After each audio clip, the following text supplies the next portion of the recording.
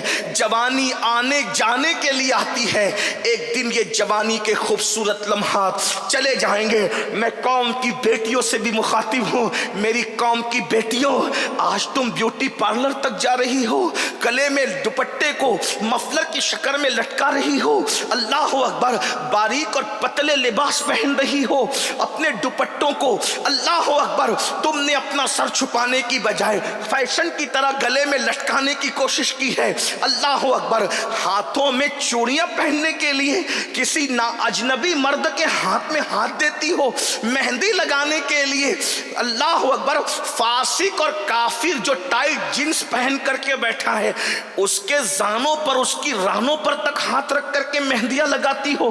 یہ آج فیشن بن چکا ہے، مہندی کی کلبیں شروع ہو گئی ہے، مردوں سے مہندیاں لگائی جاتی ہے۔ میں ان مسلمانوں سے مخاطب ہو کے کہتا ہوں میرے بھائیوں، غیرت کہاں چلی گئی مسلمانوں کی؟ اپنی بیٹیاں کافروں کے جو وہ رانوں پر ہاتھ رکھ کر مہندیاں لگائے گی، یہ ہاتھ کتنا قیمتی عورت کا، حضور نے کتنا، یہ ہاتھ عورت اپنے پیر کے ہاتھ میں بھی نہیں دے سکتی، اپنے امام کے ہاتھ میں بھی نہیں دے سکتی، چچا زاد بھائی کے ہاتھ میں بھی نہیں دے سکتی، پھپھی زاد بھائی کے ہاتھ میں بھی نہیں دے سکتی، خالہ زاد بھائی کے ہاتھ میں بھی نہیں دے سکتی۔ علماء کی توجہ چاہتا ہوں، ان کی معلومات میں اضافہ نہیں کروں گا لیکن ان کی دعا لوں گا کہ اگر غلطی کر رہا ہوں تو میری اصلاح کریں گے۔ بہت نازک جملہ کہہ رہا ہوں، یہ عورتوں کا ہاتھ اللہ کے رسول نے فرمایا کہ عورتیں میرے ہاتھ میں بھی نہیں دے سکتی۔ رسول اللہ سید المعصومین جس کے قریب سے کبھی گناہ گزر کے بھی نہیں جا سکتا، خطا جس کے قریب سے کبھی گزر کے بھی نہیں جا سکتی، حضور نے عورتوں کا ہاتھ اپنے ہاتھ میں نہیں لیا۔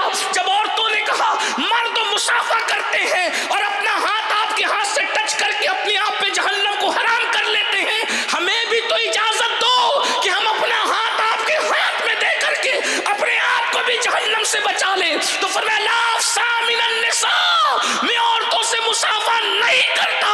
ارے جب ایک امتی نبی کے ہاتھ میں اپنا ہاتھ نہیں دیتی تو تمہارا اتنا جگر کہاں سے آیا کہ تمہاری بیٹیاں چوڑیاں پہننے کے لیے کافروں کے ہاتھ میں اپنا ہاتھ دے رہی، مہندی لگانے کے لیے کافروں کے ہاتھ میں؟ عورت کو ہم نے سمجھا کیا ہے اور عورتوں نے خود کو سمجھا کیا ہے؟ آج کل کی عورتیں فلم سیریل یہی تمہارے لیے آئیڈیل ہے؟ سیدہ فاطمہ الزہرا کی زندگی کو آئیڈیل نہیں بناؤ گے؟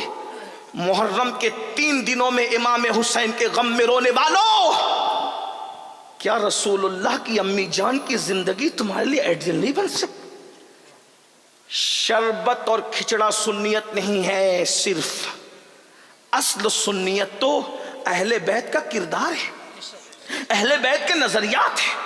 میں اپنی قوم کی بہنوں سے کہتا ہوں، مردوں کے سامنے بے پردہ آ جاتی، آدھی آستین کے کپڑے پہنتی ہے، پتلے کپڑے پہنتی ہے، برقعے اتنے خوبصورت پہنتی ہے کہ نہ دیکھنے والا بھی دیکھے۔ آج سے 900 سال پہلے حجت الاسلام امام غزالی نے فتویٰ دیا تھا کہ عورتیں ڈیزائن والا برقع نہیں پہن سکتی، اس لیے کہ اسلام، توجہ، اسلام برقع پہننے کا حکم نہیں دیتا، اسلام پردہ کرنے کا حکم دیتا ہے۔ اسلام نے برقعے کا حکم کبھی نہیں دیا، اسلام نے ہمیشہ پردے کا حکم دیا۔ وجہ اس لیے کہ ہر برقع پردہ بنے ضروری نہیں ہے، لیکن ہر پردہ برقعے کا کام ضرور کر جاتا ہے، اس لیے ہمارے اب پردے کا حکم ہے، برقعے کا حکم نہیں۔ 17 ہزار کے برقعے دبئی سے منگوا کر اپنی عزت نہیں بچا پا رہے ہو، اور سیدہ کائنات مخدومہ کائنات سیدہ فاطمہ الزہرا کی شان یہ ہے کہ دوپٹے پر 17 پیون لگے ہیں، اور غیرت کا عالم یہ ہے کہ سگا بیٹا بھی، سگا بیٹا سیدہ فاطمہ کے بال نہ دیکھ سکا۔ کسی نے امام حسین سے کہا حسین تیری ماں بہت نیک، کسی نے امام حسین سے کہا تیری ماں بہت نیک تھی، میں واللہ تو نے سچ کہا، کیونکہ جب میری ماں کا وصال ہوا میں صرف 7 سال کا بچہ تھا، صرف 7، سگا بیٹا، دودھ پینے والا بیٹا۔ امام کہتے ہیں جب میری ماں کا وصال ہوا میں صرف 7 سال کا تھا،